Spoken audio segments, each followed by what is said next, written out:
यदि आपके पास पहले से माइक्रोसॉफ्ट का अकाउंट है तो आप उससे भी अपने विंडोज़ 10 में लॉगिन कर सकते हैं। इसके लिए आपको विंडोज़ 10 को माइक्रोसॉफ्ट अकाउंट के साथ सेटअप करना होता है। आइए इस सेशन में देखते हैं कि आप किस प्रकार माइक्रोसॉफ्ट अकाउंट के द्वारा विंडोज़ 10 में लॉगिन कर सकते हैं। सबसे पहले आप स्टार्ट पर जाएं और सेटिंग्स पे चले जाएं। अकाउंट्स पे क्लिक करें। अब देखेंगे कि अभी मैं बेस्टो लोकल अकाउंट जो कि एडमिनिस्ट्रेटर है इससे लॉगिन हूँ, परंतु यदि मैं माइक्रोसॉफ्ट अकाउंट से लॉगिन करना चाहता हूँ तो sign in with Microsoft account instead option पे क्लिक करूँगा। आपके पास नेट अवेलेबल होना चाहिए। अब देखेंगे कि आपके पास अवेलेबल हो गई है जानकारी, जिसमें आपका मेल आईडी या फ़ोन नंबर और पासवर्ड की जानकारी मांगी जा रही है। यहाँ पे मैं मेल आईडी दे देता हूँ जिससे मैं माइक्रोसॉफ्ट अकाउंट को प्रयोग करता हूँ। मेल आईडी देने के पश्चात पासवर्ड देना है आपको। यदि आपके पास पहले से माइक्रोसॉफ्ट का अकाउंट नहीं है तो आप क्रिएट वन के लिंक पर जाकर कुछ स्टेप्स को फॉलो करते हुए नया अकाउंट भी बना सकते हैं। मैंने अपने माइक्रोसॉफ्ट अकाउंट की डिटेल्स सबमिट कर दी हैं, जैसे कि अपना माइक्रोसॉफ्ट का मेल अकाउंट और उसका पासवर्ड।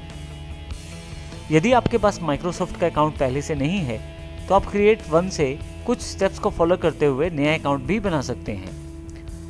अब इस अकाउंट से मैं लॉगिन करना चाहता हूं तो मैं साइन इन करूंगा इस अकाउंट पे। आप अपनी करंट डिवाइस को, चाहे वो लैपटॉप है चाहे वो डेस्कटॉप है, आप माइक्रोसॉफ्ट अकाउंट के साथ खोल सकते हैं।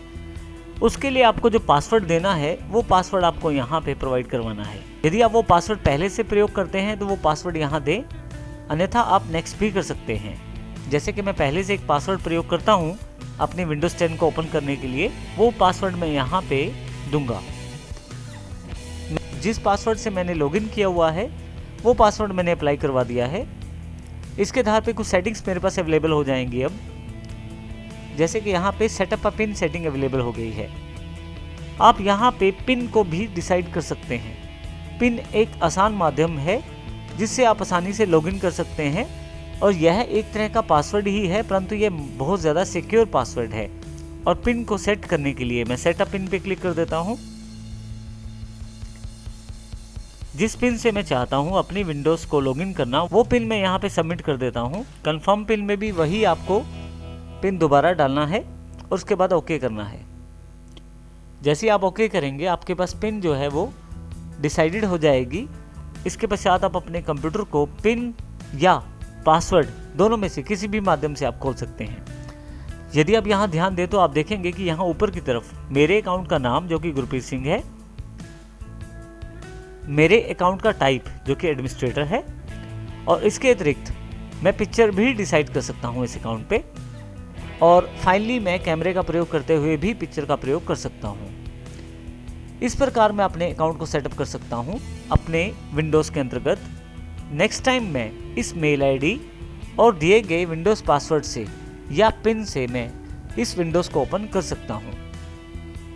इस प्रकार हम अपने विंडोज़ 10 में माइक्रोसॉफ्ट अकाउंट को सेटअप कर सकते हैं। अब यहाँ से मैं अकाउंट्स की विंडो को क्लोज कर सकता हूँ। यदि मैं स्टार्ट पे क्लिक करूँ तो आप ऊपर की तरफ देखेंगे अब की बार मेरे अकाउंट का नाम यहाँ पे अवेलेबल है। यहाँ पे राइट क्लिक करके मैं अकाउंट सेटिंग्स भी डायरेक्टली चेंज कर सकता हूँ यहाँ से। अब देखेंगे कि फिर उसी विंडो में मैं आ गया हूँ। मैं फिर से इस विंडो को क्लोज कर देता हूँ। इसके अतिरिक्त आप राइट क्लिक करके साइन आउट भी कर सकते हैं और आप अपने सिस्टम को लॉक भी कर सकते हैं। इसके अतिरिक्त यदि आपके पास, जैसे पहले मेरे पास एक लोकल अकाउंट अवेलेबल है, मैं उसका प्रयोग भी कर सकता हूँ लॉगिन करने के लिए। तो इस प्रकार आप अपने माइक्रोसॉफ्ट अकाउंट को सेटअप कर सकते हैं अपने विंडोज़ 10 के अंतर्गत।